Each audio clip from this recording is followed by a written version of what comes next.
যাইতে হলে ইমানদারের কাতারে আমাদের নাম রাখতে হবে। যদি ইমানদারের কাতারে আমাদের নাম আমরা রাখতে চাই, তাহলে ইমানদারদের জন্য যে গুণগুলো আল্লাহ তাআলা পছন্দ করেন সেই গুণগুলো আমাদের জীবনে ধারণ করতে হবে।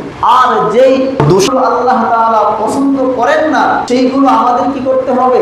সূরাতুল হুজুরাতের 11 নম্বর আয়াত 12 নম্বর আয়াত সংক্ষিপ্তভাবে এই দুইটা আয়াতের মধ্যেই আল্লাহ পাক রব্বুল আলামিন অনেক এমন দোষের কথা বলেছেন যেগুলো একজন ইমানদারের মধ্যে থাকাটা আল্লাহ তাআলা পছন্দ করেন না। আল্লাহ মুসলমান হিসাবে, একজন ইমানদার হিসাবে আমরা যখন আরেকজন মুসলমানের, আরেকজন মানুষের বিদ্রুপ করি, সমালোচনা প্রহাস করা, ঠাট্টা মশকারি করা, এটা আল্লাহ তাআলা ইয়া আইয়ুহাল্লাযীনা আমানু লা ইয়াসখার কওমুম মিন কওমিন আসা আন